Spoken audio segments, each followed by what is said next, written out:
This is Mark Lieberman, your host of the show, The World According to Mark, brought to you by WPVM FM in Asheville, North Carolina, 103.7 on your dial, and streaming globally on WPVMFM.org. My guest today, who I'm very thankful has agreed to appear, he's a little under the weather, Joseph Lupica, through his company, Newport Healthcare Advisors. And I want to thank you, Joe, for coming on the show today. You're welcome. It's Joe Lupica of Newport Healthcare Advisors. Okay, unless we should go forward, and I am fallible, so we all know that. All right. No, you owe me one. Joseph Lupica of Right. Newport Healthcare Advisors. Okay. You can call me Joe. But indeed I will. So Okay. I'm going to let you fill in any parts of your background that you consider relevant, but let me explain to our guests a little bit of what I know about you. You are a veteran healthcare industry advisor. You have served in a number of nonprofit, corporate, and public sector clients, acting as an investment banker and a development officer. You provided support with capital formation, governance advice, and affiliation services. I'm having trouble articulating today. And what that means in plain English is that you've assisted a number of enterprises with your expert advice on how to manage their healthcare operations, and also provided instruction and advice in connection with mergers and affiliations and other combinations of both for-profit and nonprofit healthcare entities. You have a distinguished career also in government. You worked for a prior presidential administration, the Reagan administration, and you have let me know that you are also serving on the Health and Human Services Special Advisory Committee for Rural Health. So as a result of that long litany of experiences that you have, I thought that you, Joe, were uniquely qualified to comment on healthcare system here in Asheville, North Carolina, which is just an example of a major nonprofit healthcare system that went through a transaction with a for-profit corporation. In fact, the largest for-profit owner of hospitals in the United States, HCA. And while you were not involved in any capacity, as I recall, in structuring or advising on that transaction, you were asked in at least one article that I read to just give your commentary about that transaction and how it compared with other transactions that you have been involved with. So let me stop and let you fill in any blanks in terms of your experience and career, and then we'll start talking about healthcare mergers, consolidations, and HCA and mission. Well, you already gave away how long I've been around by saying I worked at the White House for President Reagan. So there's a lot to fill in. But really, what we try to do in the affiliation process is help boards formulate their objectives and really commit to them and then articulate them to the community. And we also work with the community to help them articulate their objectives for the hospital. And if it's M&A, of course, there's a lot of secrecy surrounding that just as a business matter. But we firmly believe that that shouldn't prevent us from talking to the community, asking them what they want, why they want it, when they want it, and what they're hoping for their hospital. Before we even mention there's a deal on the table, just what are you looking for this hospital? It gives them a buy-in to the situation. Well, let's use that, Joe, as a jumping off point. Again, sure. You weren't involved in any way with the HCA mission. No, in fact, acquisition. The only time HCA has been on the other side of the table from us, but we've never represented them. In fact, for the last 10 years, just about all our clients have been not-for-profit. So from a historical perspective, there was a public announcement in March of 2018 that there was a deal that had been negotiated between Mission, a 133-year-old nonprofit, and HCA Healthcare, nation's largest for-profit hospital chain, with a reported acquisition price of $1.5 billion. It has been reported in local newspapers, Citizen Time being one of them, that this was the first time that anybody on the outside knew about it. And some folks claim to be stunned by it. They didn't have any idea that negotiations had been underway, that Mission had placed itself on the table, so to speak, much less that there was maybe not a fully developed acquisition or agreement, but at least the parameters. I mean, even the mayor of Asheville said she was surprised and had no idea about it. That, again, speaks to the issue you made a brief comment about how mergers and affiliations are oftentimes conducted in a non-public way, because telling the public in advance gives people the opportunity to potentially derail a project. It also could prove an embarrassment for companies who aren't really sure whether they want to go in this direction or that direction. So a level of confidentiality is not uncommon in these transactions. But you mentioned that in terms of some of the ways in which you've operated, you have tried to advise on how to put together an arrangement similar to the HCA Mission deal that would get buy-in from the community. Now, does that mean then that you sometimes get called in even before there's anything on paper or a letter of intent or anything like that? Absolutely. Absolutely. We firmly believe in process. And if there's a breakdown in process, you'll have a breakdown in buy-in normally. People can be shocked. That's just part of it. But we are called in early, and in our best situations, we're called in when the board is considering their objectives, what they want, why they want it. First thing I say is, why am I here? And there have been many situations where we've said, you don't need to do anything. In fact, a couple of them were fairly public situations, and headline: consultant recommends not doing a deal. That's a shocker, right? But that's you just do the best thing. So it's a matter of talking to folks ahead of time and getting in early before there's any letter of intent. By the time you're at the letter of intent stage, you're well into the process, because the way we like to conduct it, you try to get as many candidates as you can, as many potential partners as you can in there.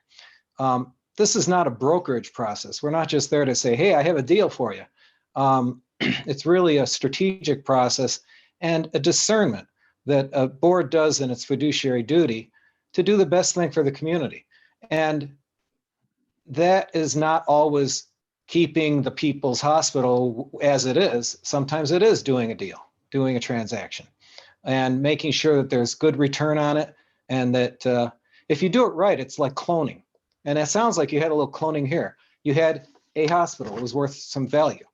And now you have a hospital and a foundation. The hospital is owned by a for-profit, but so is the grocery store. As I said, my clients are nonprofits, but we can't just get hung up on the corporate tax structure of the buyer.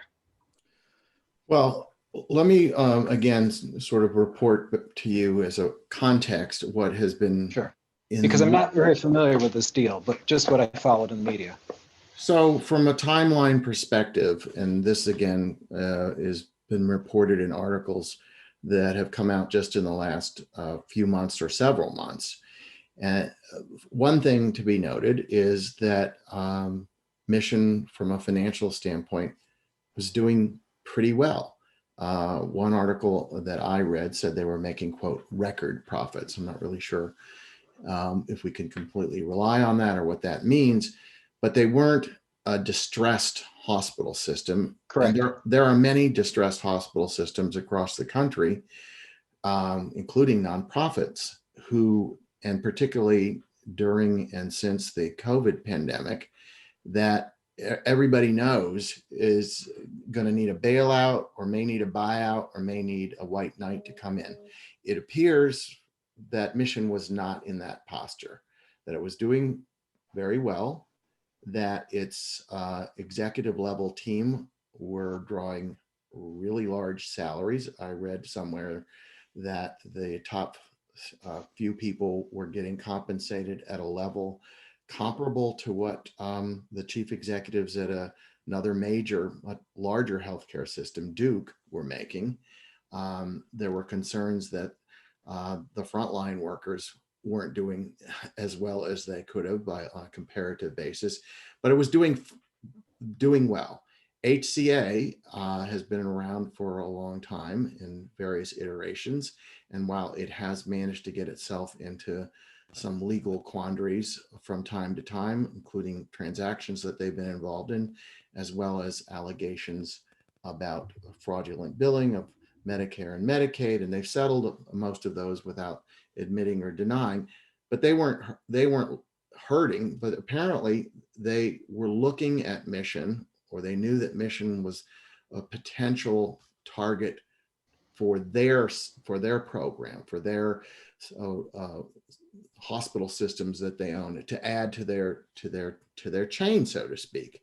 And according to one of the articles that was in the Citizen Times, that HCA had gotten in touch with a, quote, longtime external strategic advisor by the name of Philip Green, who actually received offers from HCA at least 3 months before the board of Mission had authorized its president and CEO to look for potential partners. So, and that, I guess that happens a lot. Companies like HCA decided that they would take the bull by the horns and they'd go out looking for a potential acquisition. And this was it. But again, I don't suggest to you that there's anything nefarious about that. But doesn't sound like it. But it does sound like there was, there were things going on in a confidential way to try to see if there was a potential interest, and it went further than that. Apparently, the HCA executives and some of the Mission executives got together. They got together in Nashville, where HCA is located, and they had a working group, and all of this stuff was done without any public announcement or without the involvement of, much less without the involvement of the community. And I think where some people think that this transaction might have gone wrong, and I'm not sure, I'm not making a statement that it went wrong, is that HCA had a leg up on the transaction, that HCA was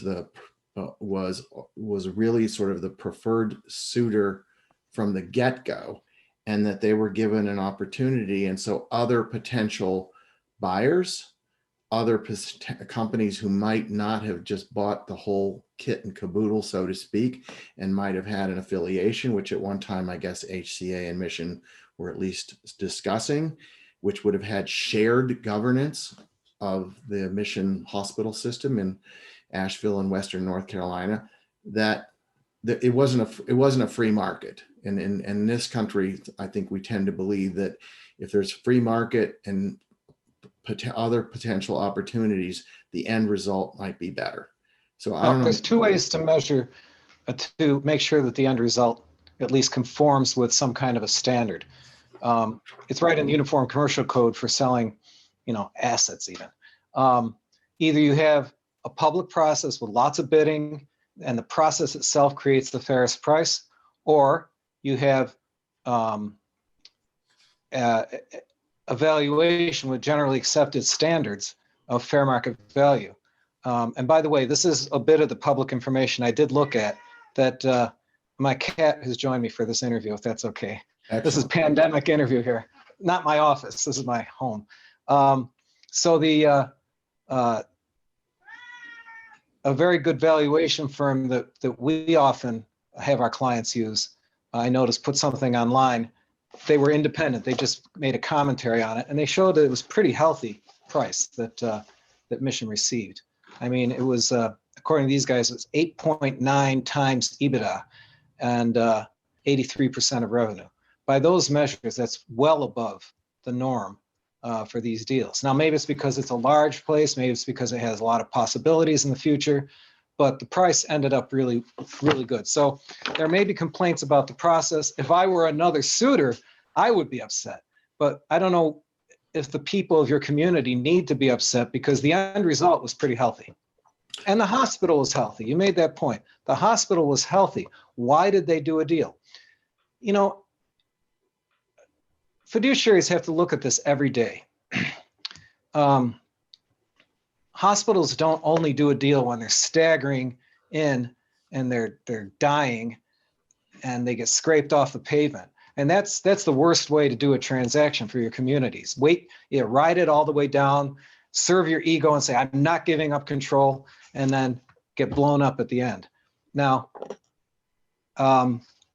these fiduciaries had to look at, we have something here that's worth something. Can we monetize it for the community? Is this the right time to do that? I don't know. I wasn't involved.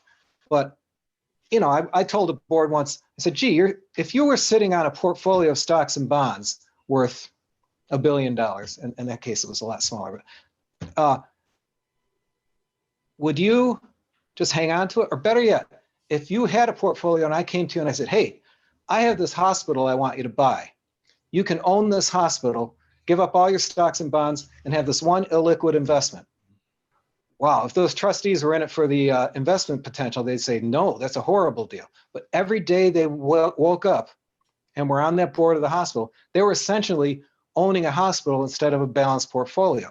Now, there's a reason they might do that, an overriding reason, which is community service. For the good of the community, instead of a pile of money, we need to have a hospital that will serve people, will provide access, charity care, you know, modern technology, all those things you want from your hospital.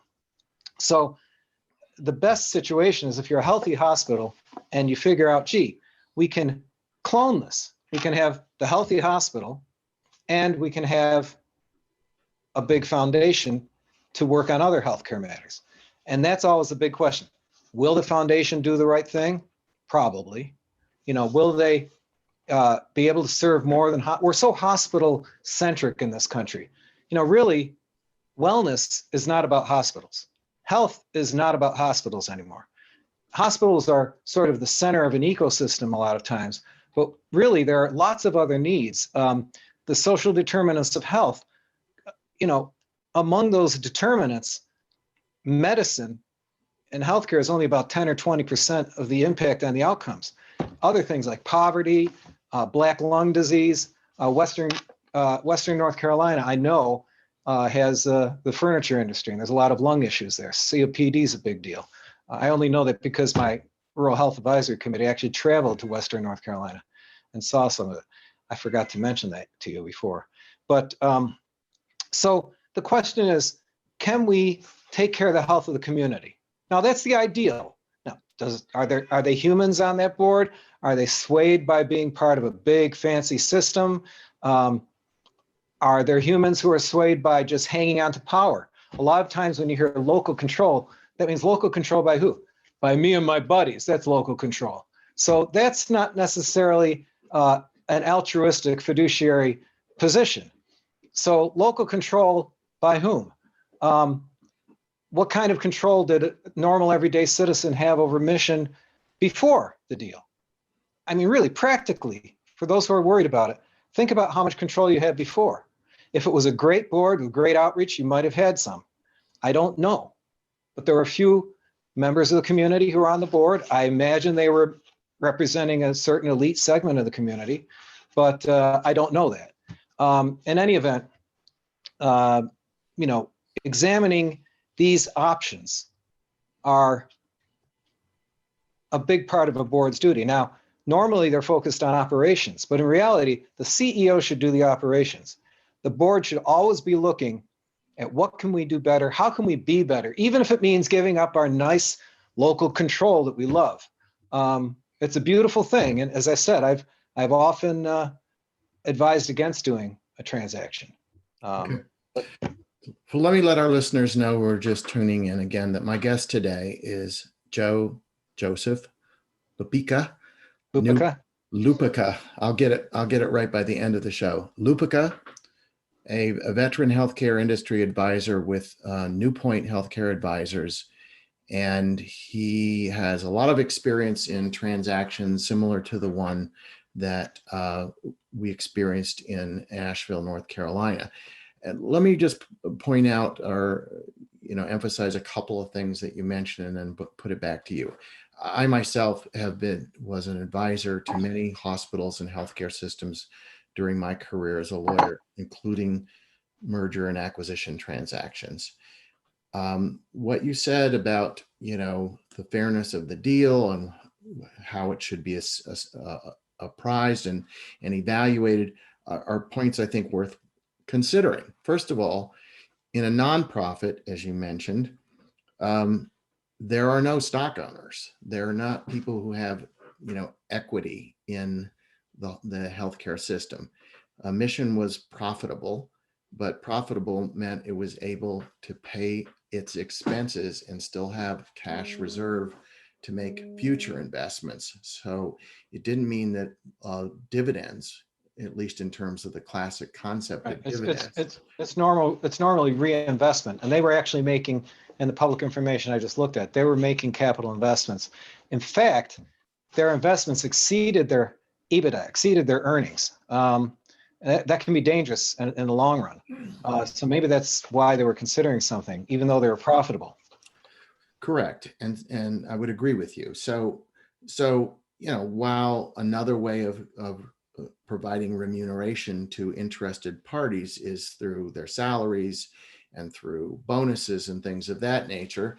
And as I mentioned, the big kahunas, so to speak, of Mission were taking down some pretty significant salaries in the hundreds of thousands, and in the case of the chief executive officer, millions of dollars. But it's a big job. Mission was a huge sprawling system. And as you say, not just a hospital, it was many hospitals, and it had many clinics and alternative and ancillary healthcare facilities.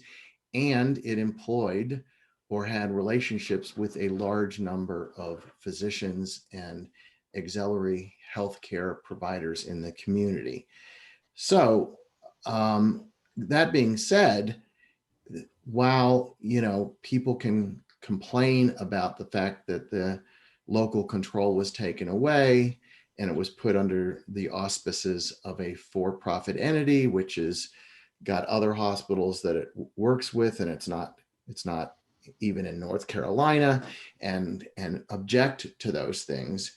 And it can also be said that perhaps this wasn't an egalitarian process of asking people in the community to vote for what they wanted to do, which would have been a pretty tough way to do a transaction of this type. Well, I do it all the time with county hospitals, but this was a private entity. Right.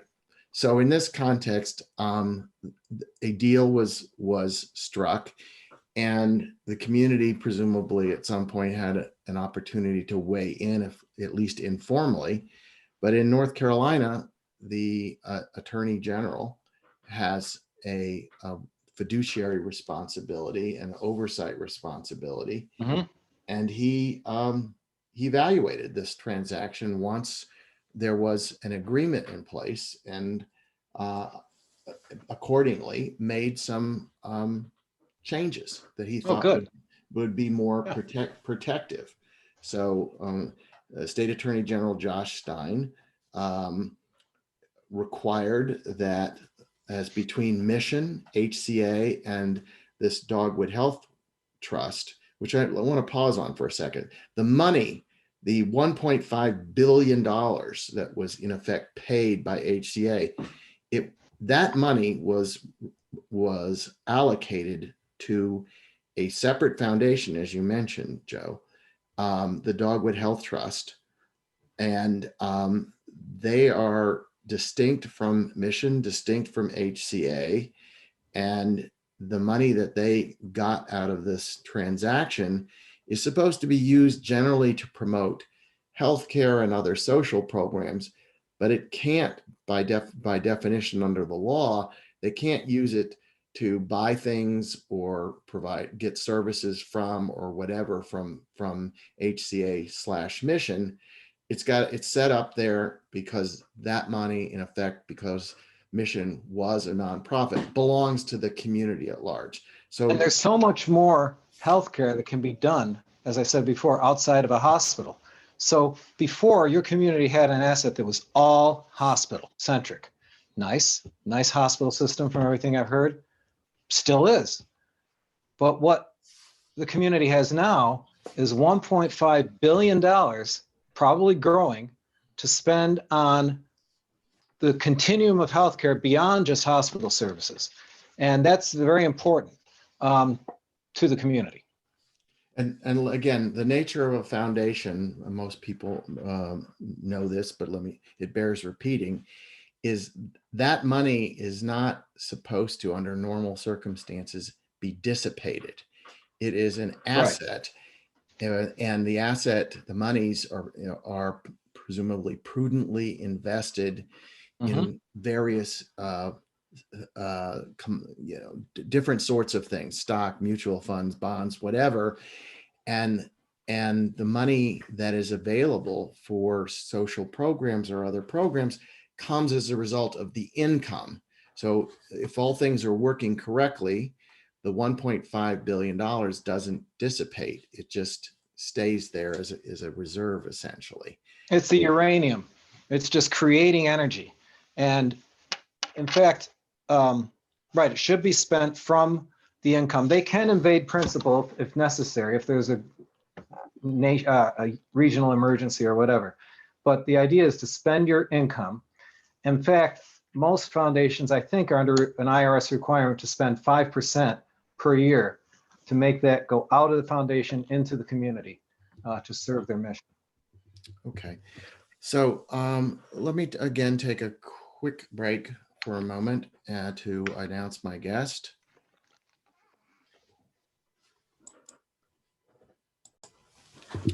I want to reintroduce my guest, Joseph Lupica. And I think I got it right that time. New Point, fourth time's a charm, New Point Healthcare Advisors.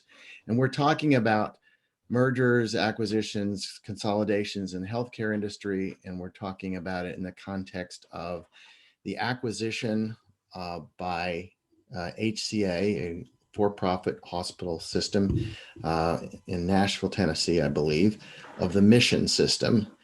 And we were talking about, where does the community get a chance to voice its comments, questions, and concerns, largely not too much in this case before the transaction was executed after the agreement.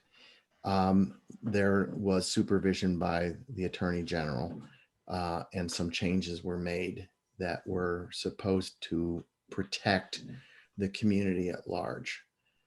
But what you said, Joe, is that's not, it doesn't have to be that way, but that is somewhat typical of the way these transactions get done. In my experience, we've tried really hard to do it slightly differently. There's a way, even if it's a confidential situation, we get the community involved. And the key to that is we listen. If you're just listening, you're not disclosing anything about any transaction. You ask a few questions, you listen to their hopes and dreams, aspirations, practical situations, and you gather that information and provide it to the board as best you can. And people get a feeling. I remember going back to a small town where we had done a transaction years earlier, probably 7 years later. And I met someone there and she said, oh, my grandfather, he helped to do that transaction. I said, really? Oh yeah, he was really involved in shaping it. I said, who was it? And I didn't recognize it. Then I went back to my notes and found out he was just somebody who came in for one of our private listening sessions. We held those, we have like office hours when we go into a community. And he came in and talked to me for about half an hour, 45 minutes. That was it. But in his mind, he helped to shape that transaction. And everybody he knew that he helped. And by the way, in reality, he did help shape it. Everybody helps to shape it. And that's the investment banker's job. We really have to listen. First, we listen. That's one of our, standards, our beliefs. Well, let me, just to get your perspective on it, at least have you comment on some of the grievances, so to speak, that Sure. people have had. We're not going to get in the weeds on this, but not too long after the transaction, there was an interest and a movement by the nurses to unionize.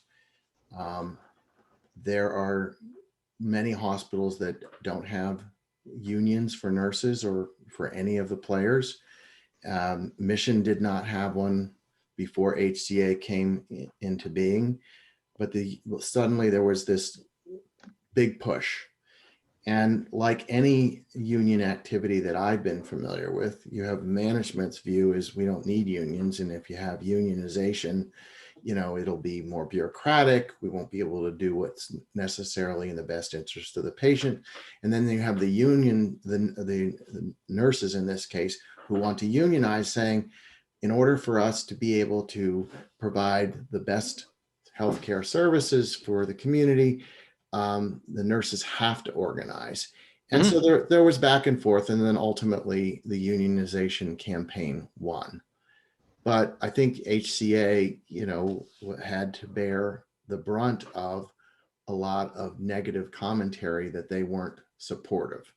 But I'm assuming that that's not uncommon. I don't know. Oh, that's a campaign, and nurses have every right to do that.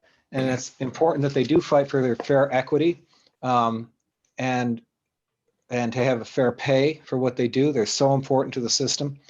And I don't know what happened here, but what I worry about is when campaigns start focusing on wedge issues, so to speak, saying, "Oh, this is a horrible hospital. Quality's horrible. Don't send people here; they're going to die." When it gets into that kind of campaigning, that's so destructive. What they get out of it is, a contract, and they get votes, lots of votes to organize. And I don't know what happened here, but having, my father was an officer of the local bricklayers union, and I carry a union bug on my card proudly. But I just like to keep to the issue at hand. Okay, so I'm just pointing out that was one of the complaints, and it worked, right? They ended up getting a nice. Was it a good settlement? Well, they had a very large proportion of the nurses vote in favor of the union. Good. And then did they get a good contract after that? I haven't studied the contract, but I haven't seen anything that said the contract was not fair or reasonable. Good. Or whatever. That was a success. So again, I guess you can resolve that as a success. Success, except for any collateral damage it may have caused. Was there any lasting collateral damage? Not clear. I think that because this union effort took place right in the teeth of the COVID pandemic, and when there were complaints generally about not enough protective equipment. Oh, right. Too many people that were working too many hours, people who were not characterized as employees and so didn't have the protections that an employee had and were simply independent contractors. Yep. All of those issues sort of coalesced into HCA, now HCA/Mission is not being fair, and that was one of the motivations, I think, for moving the effort to unionize up to the front. Well, good. I'm glad that worked out for them. Well, let's move. Let me give you another example.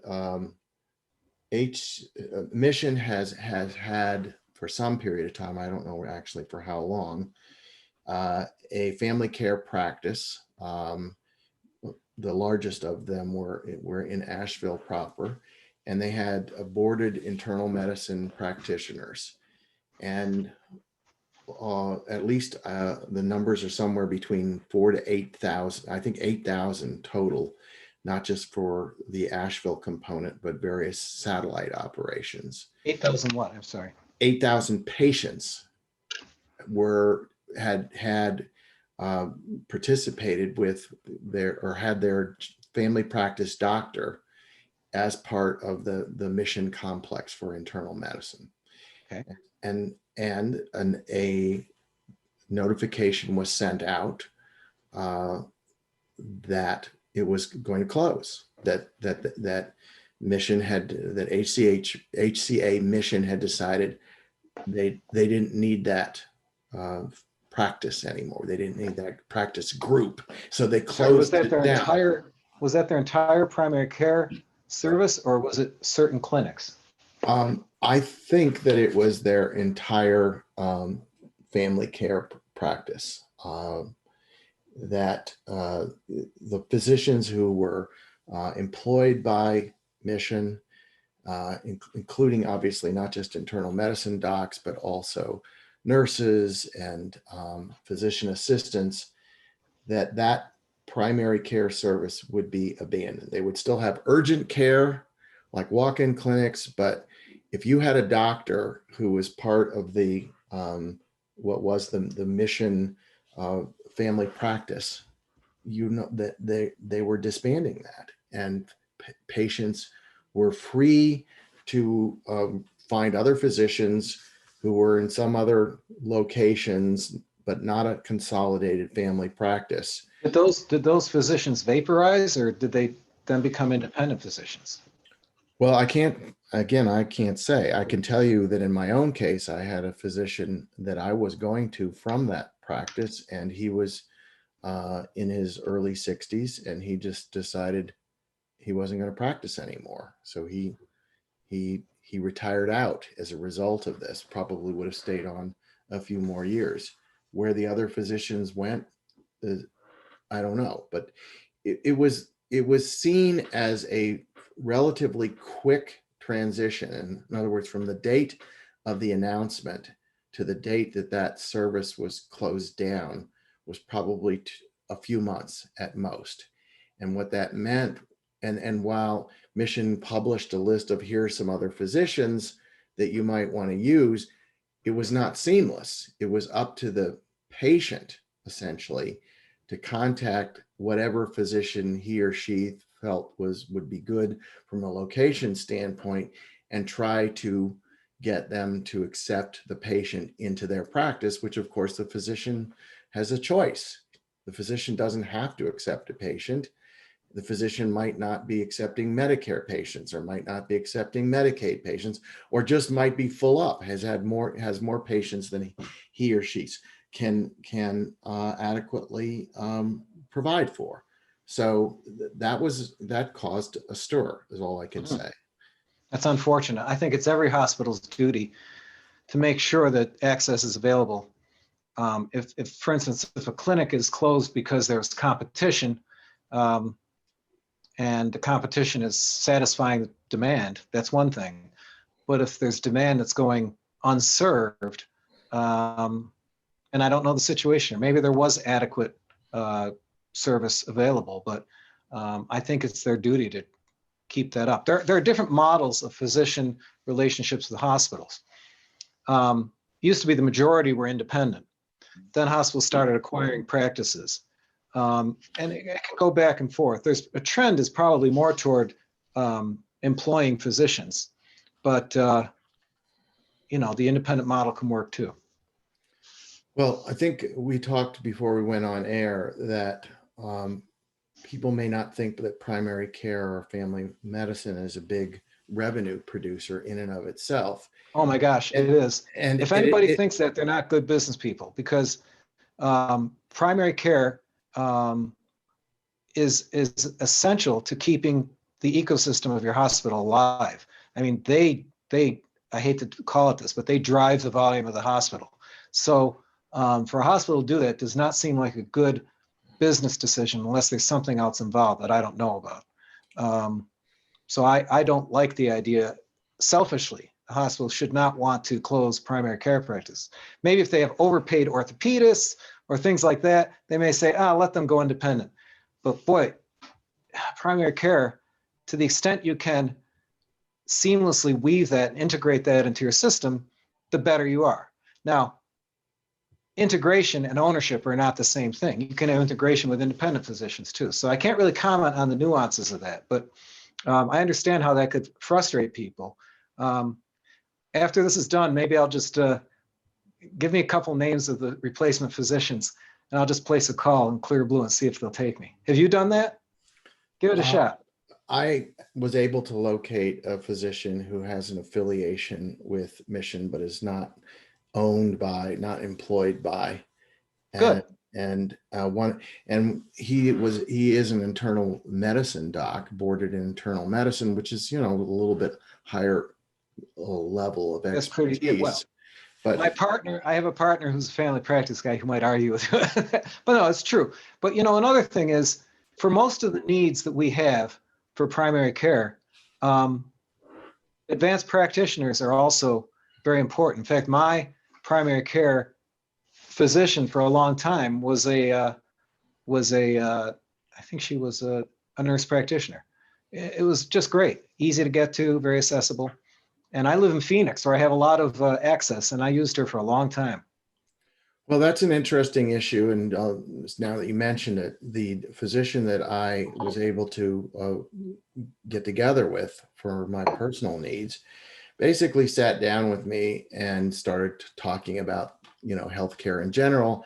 And he said to me with some degree of concern that he's only going to be practicing for a few more years. And he said that he thinks that the face of healthcare is going to be drastically different for primary care, that there won't be doctors, MDs or DOs apparently, doing that sort of work. It will all be relegated to nurse practitioners or physician assistants.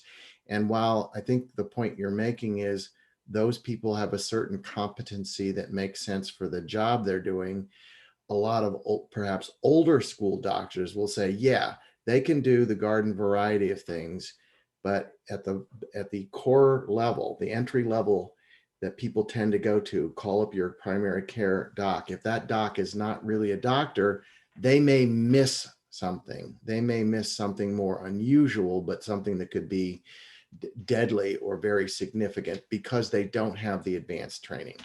Well, that may be the view of some of the physicians out there, but the physician that we work with in Newpoint, as one of our colleagues, actually speaks very highly of advanced practitioners.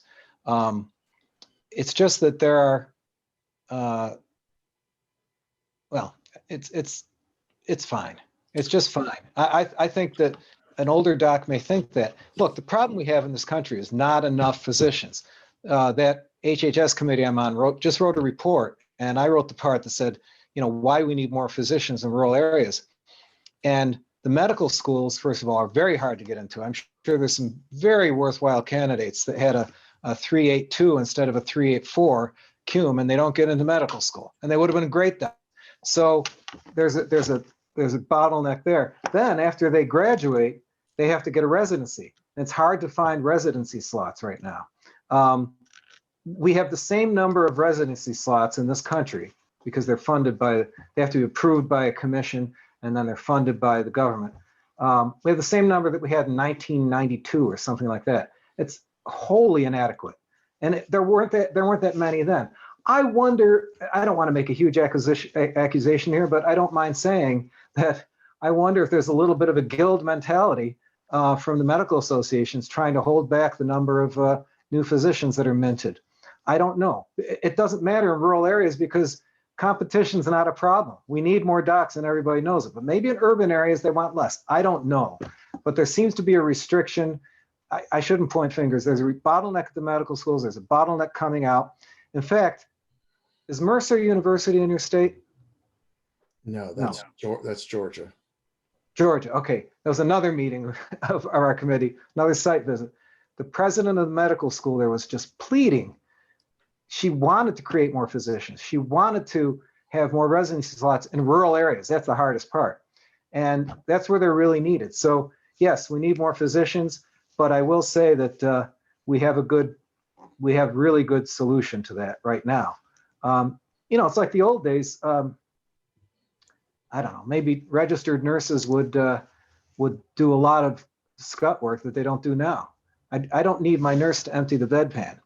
So I don't always need my doctor to take my temperature and do my regular checkup. Will they miss things? I don't know. Well, primary care docs can miss things. They just sure. order some tests, right? Sure. Well, I think you're hitting a good point, and I'd like to get you to comment on it again, is a lot of the things that people are complaining about, and I haven't gone through the whole list, closing down or centralizing chemotherapy services that you mentioned, that were hospital issues. A lot of things that people complain about with regard to healthcare are not necessarily accelerated by these acquisitions and mergers. There are problems throughout the healthcare delivery system that are problematic. That's what you mentioned. And then the second thing is, people don't like to give up the old ways in which they were cared for. So everybody would love to have a doctor come to the house with the black bag and provide personal care. Well, that ain't happening for the most part. And guess what? We're better off. I'd rather see the doctor in the office where there's access to at least the basic tests right there. It's a different world, and we all like to hold on to things. We don't see the big picture, and I don't see the big picture. But those of us in the field, things seem so simple, but to the patient, from their perspective, it's not as simple. And that's why we have to be more aware of what the end users are thinking, and they have to be patient enough to think about the ecosystem. But really, it's up to the professionals in the field, like me, like hospitals, to make sure that we try to assume the viewpoint of, or embrace the viewpoint of the community when we're doing this kind of healthcare planning from on high. Well, let me ask you again a sort of a pointed question about the transaction again. Sure. That we experienced in Western North Carolina, but there are similar transactions. You have a multi-billion-dollar for-profit hospital chain that, because it's for-profit, it means it has stockholders, and it wants to keep the stockholders happy. Wants to keep. Can I interrupt there? Please. Let's talk about the difference. Now, for-profit hospitals have to make a profit. On the other hand, non-for-profit hospitals have to make a profit, don't they? Wait, but for-profit hospitals have Wall Street investors. Not-for-profit hospitals have Wall Street investors. They have bondholders. They dance to the tune of the bondholders. Now, it's different. You're a lawyer, I'm a lawyer. Equity has more power than debt. But you tell that to a hospital that's near their default level. The debt has a lot of power. So hospitals are constantly trying to please Wall Street. Little not-for-profit hospitals, and on the Upper Peninsula of Michigan, I had a client. We were so concerned about what Wall Street thought. And what's our rating, and are we going to be able to be investment grade again someday? So there is the Wall Street pressure on everybody. Hospitals are a business. Not-for-profit is under the 501c3 exemption for charities. But a hospital is not exactly a soup kitchen. It's not a museum. It's a business that actually provides a service, is measured on that service, has Wall Street investors, and has to perform, and has to make a bottom line, whether it's cash flow or EBITDA or net income. It's essential that you have some bottom line to live off of and to provide for your future. It doesn't go to stockholders necessarily. Even at HCA, I don't know if they pay dividends or not. That's just a different form of investment, a different form of raising capital. So I don't see that much difference, but I'm sure there's some. I don't want to be seen as the apostle for the for-profits. God forbid. I've been on the other side of them my whole career, but I do see that there are legitimate arguments. on both sides. Well, I'm glad you said that. I want to ask you then to react to a simplistic complaint I've heard, Okay. which is that yes, there are similarities between for-profit and nonprofits. At the end of the day, they're both businesses, and they both have interested third parties, whether they be stockholders or bondholders or whatever. That makes a lot of sense to me. When people say, however, that a for-profit enterprise like HCA, and I haven't studied HCA's history, that the only way they're going to do better financially is by cutting costs, because it's not like, again, they get paid whatever the insurance companies want to pay them, whether it's government or commercial. So the only way for them to have more net profit at the end of the day is to cut costs. And so when they cut costs, they reduce services. Well, that's not the only way. Remember, you can try to raise your prices and you say, no, that doesn't work. You're right. You can increase your volume. You can do more business. Well, how do you do that? That may require some spending. That may mean don't cut primary care because you want to protect the volume side. So there are ways to adjust the balance that aren't just by cutting. The old saying, you can't cut your way to success. Now, sometimes a streamlined, well-run business comes into a not-for-profit that's been kind of local and kind of gets a little fat. I don't know if this one did. I think this is very well run if you look at the results, at least. But sometimes an outside view can come in and say, you really don't need this service here. I read an article about the closing of the oncology chemotherapy. One of the main reasons was that they had competition in that community. And so when you look at the bottom line for the community is access, right? Forget HCA. As a community member, I want access. Well, the Asheville, the Mission Clinic is gone, but it's gone because there's a competitor that I was going to, or my neighbors were going to. So I still have the service, don't I? And competition is good, but it's not that kind of competition. It's not like a supermarket, because you're going to pay the same as the patient, whether there are one or two. Well, interesting comment.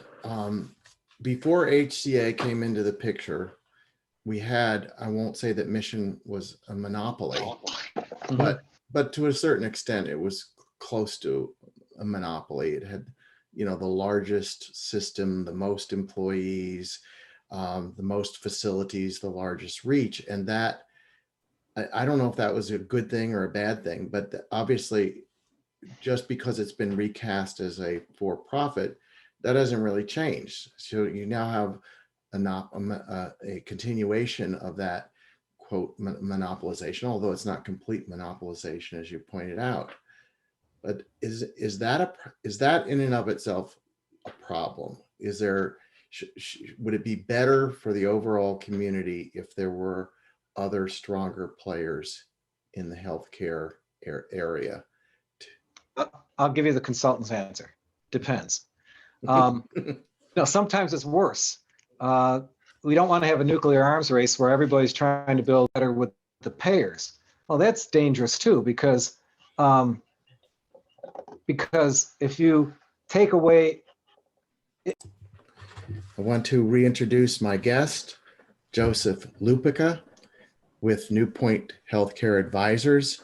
And we've been talking about consolidations, mergers and acquisitions in healthcare, and relating some of Joe's expertise to the transaction involving HCA, for-profit hospital system, and Mission, a nonprofit system, which was consummated a couple of years ago. So, Joe, I want to ask you to comment on at least a few of the things that have been said about, as critical about the HCH merger or acquisition. People have complained that, first of all, they make a general statement that because HCA is for-profit and Mission was nonprofit, when you get a for-profit that takes over, all they care about is money. and the way they make more money is to reduce services. What's your sense about that? Well, there's an old saying that you can't cut your way to success. The way you make money in any business is by increasing your volume, increasing your sales, increasing the profit margin, i.e. cutting expenses. Of course, profit margin is not just cutting expenses, it can be increasing the volume. So there's things you can do that are more effective than just cutting expenses. Now, if you happen to buy a system that was flabby, had too many vice presidents or whatever, those are things you have to fix.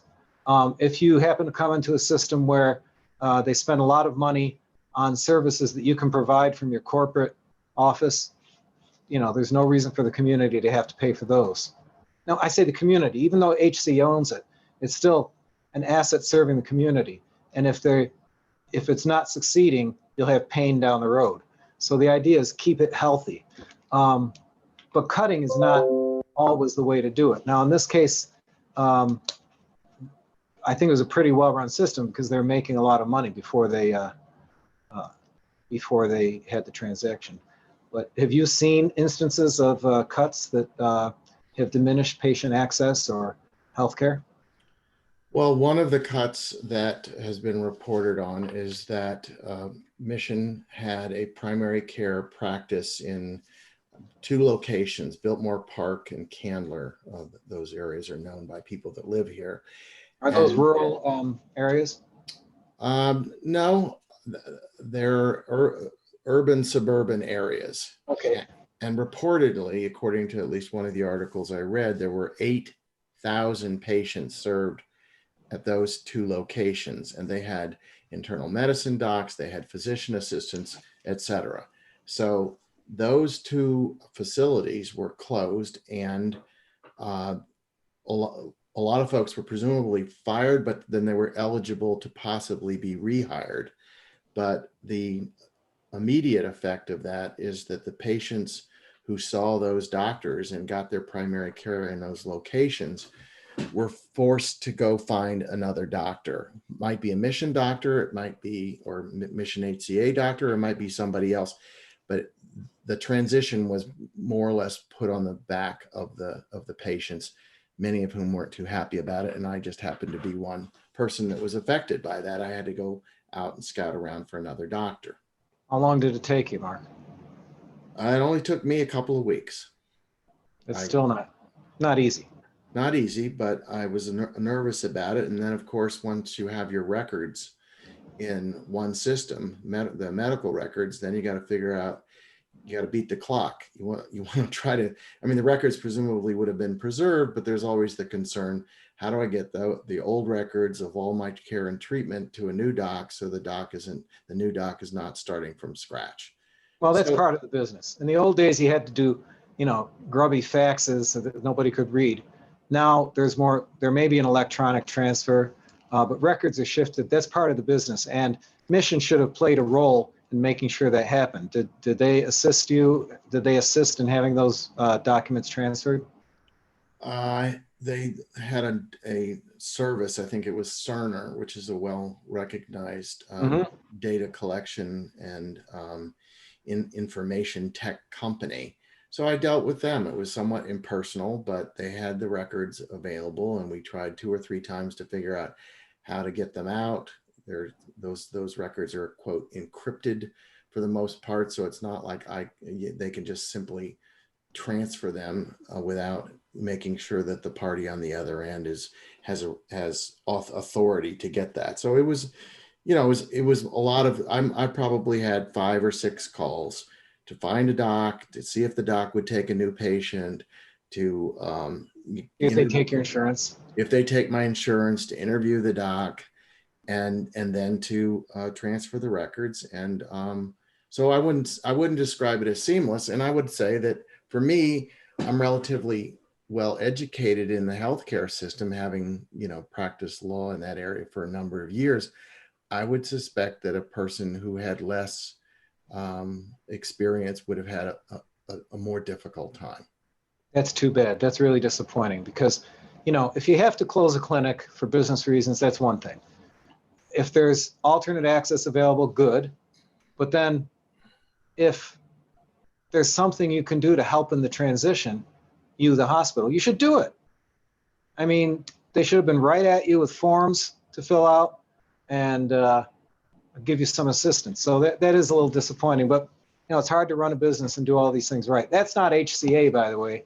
HCA in Nashville does not worry about, or does not, I shouldn't say, does not deal with transferring records, et cetera. It's people working at the hospital, and they're probably the same people you had before. So, I hope they learned a few things. Yeah, I think that you're correct. The folks that were in a position of helping anybody during that 2 to 3 month period from the time of the announcement, they were told your job is over. You're eligible to be rehired, but in 2 months you're gone. So that, of course, didn't exactly give these people a lot of incentive to, maximize the transition process. Was that every employee? I'm sorry, but was that every employee was told? Well, that's a formality. That's what I was told, that they had to reapply, and they may or may not get a position. Oh, really?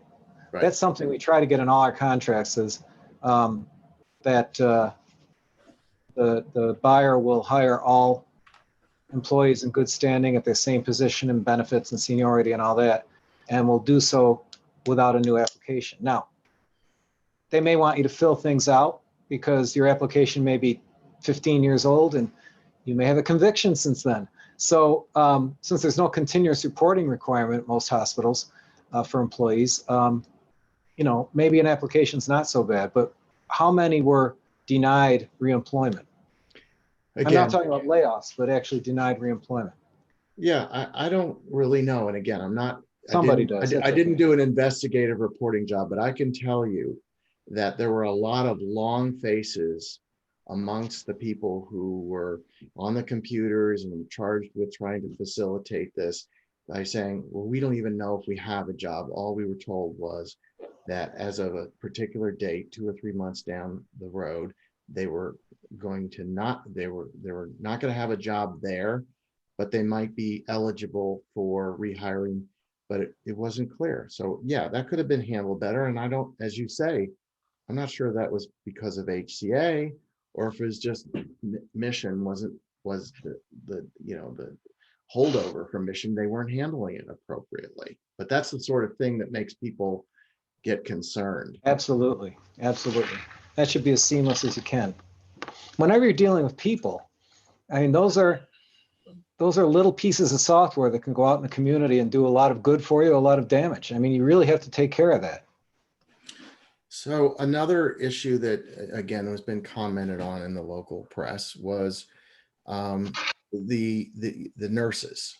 Nurses, even before the pandemic, I'm sure that there were complaints that circulated that they weren't being well paid. Then once the pandemic occurred, there were reports that there wasn't sufficient protective gear for them and that they were working long hours. And a lot of the healthcare workers who had to attend to COVID patients were not even employees. They were only independent contractors and they didn't have their own health insurance. All that was sort of there anyhow, I guess. But with the acquisition by HCA, the comments were, well, we need to unionize. And then, of course, management then of HCA was making the argument that we don't need to have a union of nurses. It just makes things more complicated, more expensive. But that was really contemporaneous or nearly contemporaneous with the transaction. And so people thought, well, they're doing that to protect themselves against, quote, the big bad for-profit. Well, did the nurses get their union? Were they able to organize successfully? They were able to organize successfully, and they had a contract. I have not seen the contract. I don't know whether they got everything they want or most of what they want. It's a collective bargaining agreement, of course, as you know. So, there's some hospitals that don't have unionized nurses, and there are many that do. And right. Now this one does. Does that have a better result for patients? I don't know. What's your thoughts about that? I think it can. I mean, if it creates an esprit de corps among the nurses, that's a good thing. Um, if they really feel like they should be unionized, they should be unionized.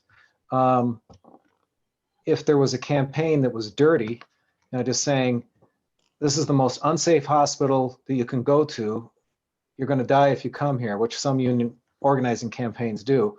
Nurses who were perfectly, singing the praises of their hospital before the organizing drive suddenly turn and say, read a script saying, it's the same thing at every hospital. You know the script. It's unsafe. We're overworked. There aren't enough nurses on the floor to cover the patients. Nursing patient ratios are terrible. But then they get their contract. So maybe that's over. Well, needless to say, without going through all of the different complaints, there was centralization of chemotherapy services from several different locations. So there were complaints about that. Why did Mission do that? Not clear. Presumably, they thought that there was redundancy, or that they could do it efficiently and not have so many outlying service locations for medical oncology. But well, access is important, but if you have an oversupply and you have clinics that aren't busy, that's a terrible thing. But sometimes there's competition. So you acquire a hospital, and then some docs say, well, we're going to have our own chemo center or whatever it is, infusion center. And if that's there in a community, that creates two things. One, it makes it less feasible from a business standpoint to have your old Mission clinic right there next to this fancy new clinic or whatever it is, if there is one. I'm speaking hypothetically. But if the other thing is, though, if in the end the patients have the access, whether it's our hospital or somebody else, the hospital may care because they're losing that revenue. On the other hand, patients being served. So, decisions have to be made like that. But what I don't like to see is when a hospital decides to abandon a community that was using it, that was keeping it full. There's no need for that.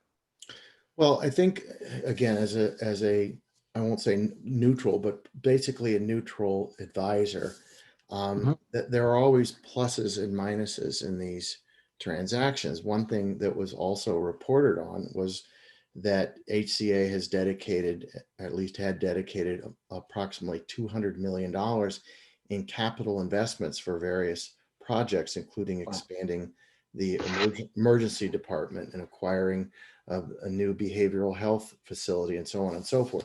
So the other side of the coin in acquisitions is, if you have a deeper pocket, which HCA is deeper than Mission, there's potentially more money available to make improvements.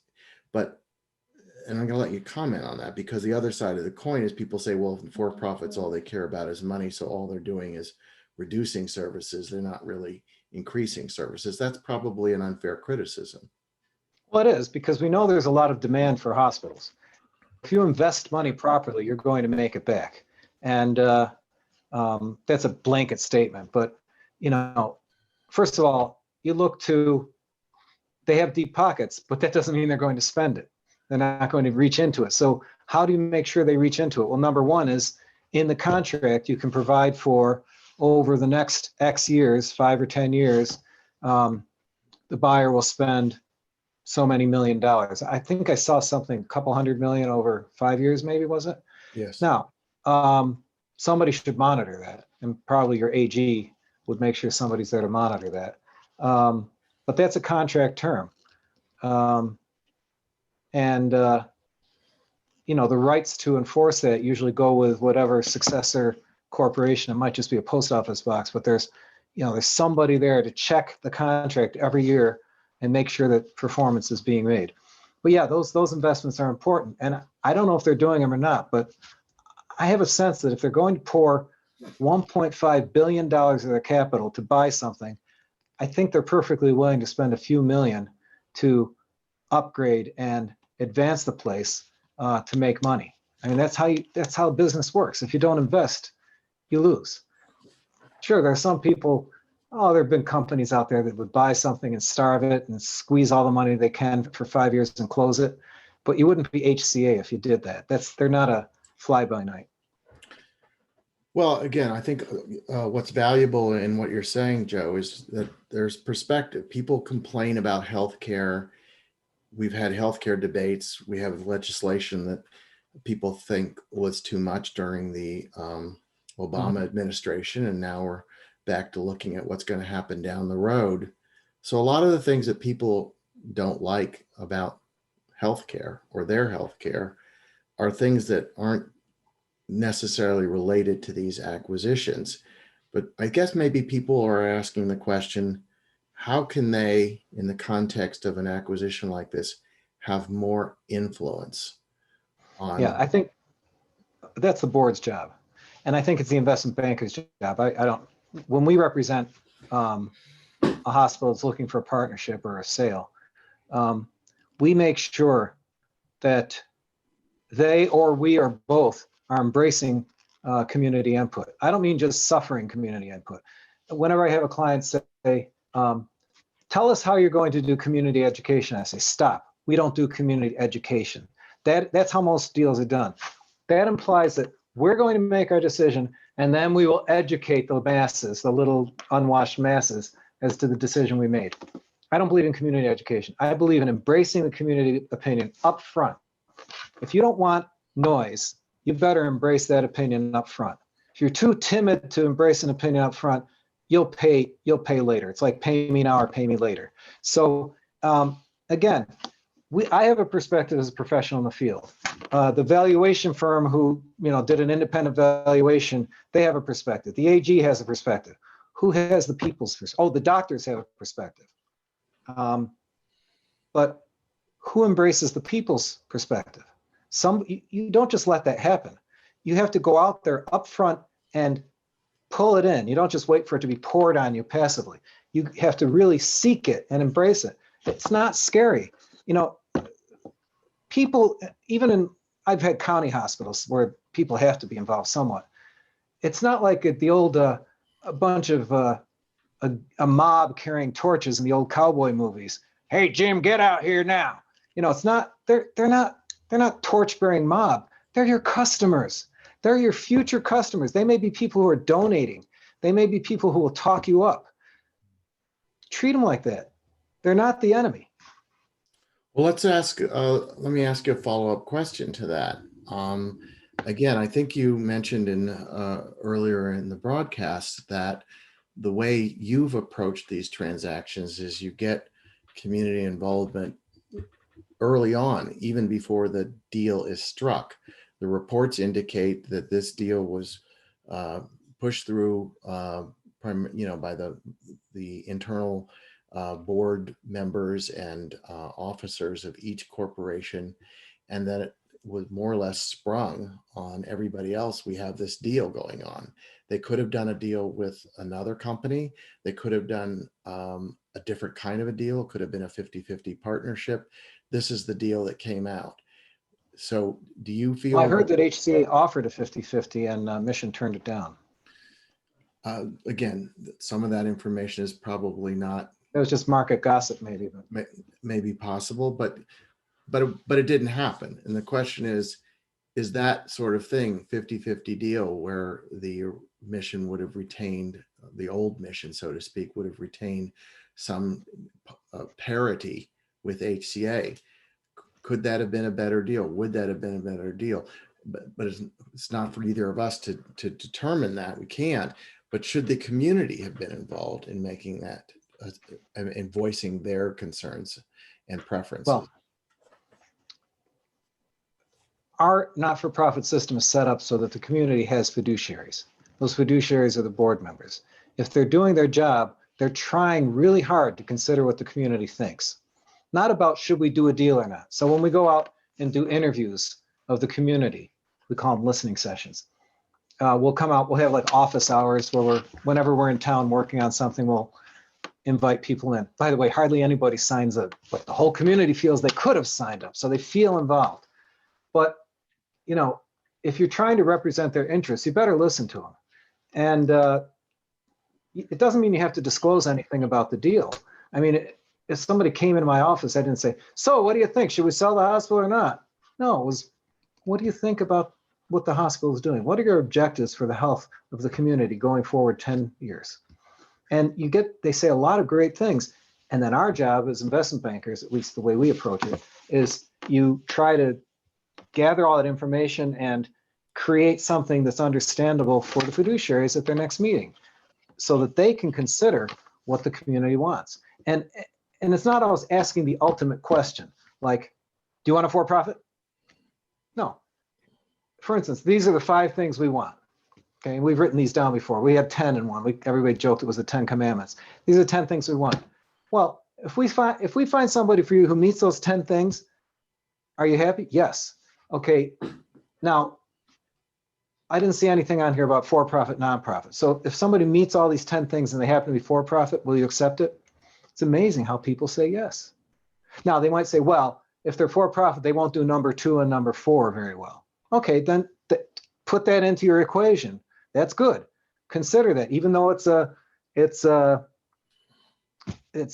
almost bigotry to think that way, but you're presuming something. But okay, put it in the mix and let that be. But then it gets balanced among all the other things you're looking at, and you have a more equitable result, but also a better result. Well, I guess, again, putting myself in the posture of a consumer of healthcare services, if a patient goes to the HCA Mission Hospital system now and they don't see enough people on the floor, or they see evidence that the COVID pandemic is not being handled appropriately, people aren't getting tested when they should, and so on and so forth, the patient has very little ability to make any kind of impact in changing that. And I think, again, a lot of it's psychological. Some of it may not even be true, but I think that the sense is you've got a big company that now is responsible for the healthcare delivery for the most part in this area. How do the views of folks, like, should we close down the primary care facility that we talked about a few minutes ago? Should we consolidate, oncology service? How should those decisions be made that involves and enrolls the community? I had a boss a long time ago that said, compared to what? So, what voice do they have now? Very little. Right. What voice did they have before? Very little. I mean, it's like a hospital is a huge organization. Even the independent mission was still a dynamic, large organization. So what voice did Mr. Smith have, or Mrs. Smith? Not much, except as a consumer. What voice do I have in the local grocery store? Now, we can tug on the sleeves of a board member, but you can still do that, even if it's a for-profit. I imagine they have a local board of some kind, even though it doesn't have ultimate power over decisions. So to that point, again, you can't, the transaction has taken place. Mm-hmm. Our sense of it is, as you say, healthcare services are still going to be needed in this area, still be provided.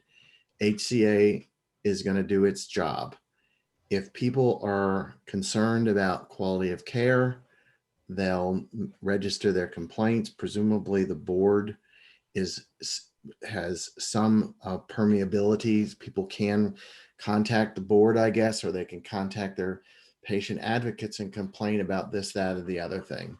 But at the end of the day, there really isn't a whole lot, as you say, that a consumer can do. And we shouldn't just simply say that for-profit acquisitions of nonprofits are either good or bad.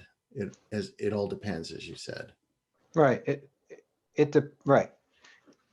Individual consumers don't have much power over anything where there's, a large organization. And maybe they shouldn't. The squeaky wheel may not necessarily be the right answer. It may not represent the consumers. So we encourage our clients to make sure that the board of the successor organization even if it is a big for-profit, even if you don't want to do a 50-50 deal, make sure there's some voice in there. So, because they want to hear their consumers, but they want to make sure they're hearing the correct voice of the consumers, not the loudest complainer. Okay, well, And I hope I'm not insulting any of your neighbors when I say that. I don't know any of them.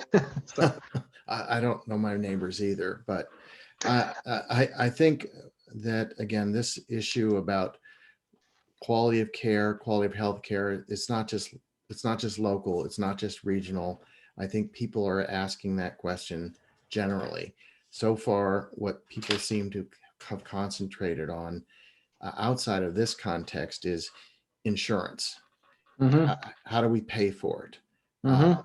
And the partisan divide over whether there should be a government-run healthcare program for everybody, or whether there should be choice, and should choices be subsidized, and should the government set minimum standards of coverage.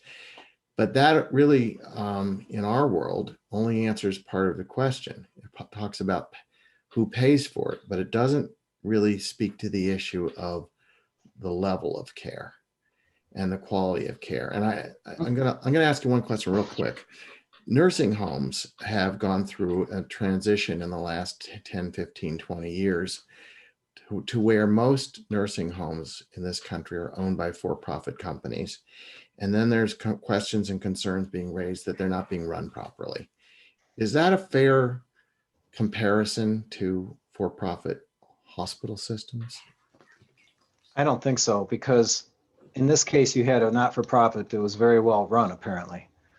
A lot of mom and pops, they have a human touch, but there are some disaster stories of local nursing homes. In fact, with the COVID pandemic, nursing homes were targets, not just because they had more elderly, it's also because they're not that professionally run in many cases. So having a for-profit or even a larger not-for-profit involved is good. The problem is, in the nursing home industry, there aren't that many not-for-profits that own a lot of homes. They don't they don't want them. So I don't know the answer to that. But and I don't do that work necessarily. But on the hospital side, maybe the main problem you have, it sounds like there's no competition there. If I don't like your hospital and I live in Asheville, there's nowhere I can go conveniently. There's a few alternative hospitals. They may not have the same level of equipment and specializations, but there are some alternatives. Okay, well, that keeps Mission honest. I did notice somewhere that Mission is a 5-star hospital. It's one of the first things I looked up from public information. That's extremely rare.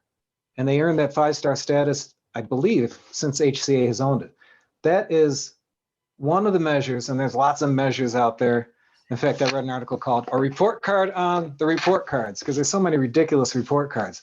But 5-star is the one that it's run by CMS, the Medicare people, and there's no goofing around. That is a very severe test. And if a hospital's 5-star, you're a very lucky person.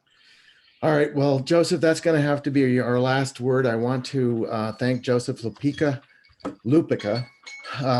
for being my guest today. And again, I'm practice saying your name 7 more times and have you on the show again to talk more about these issues. Thanks again. That'd be fun. Thank you, Mark. Take care. Bye.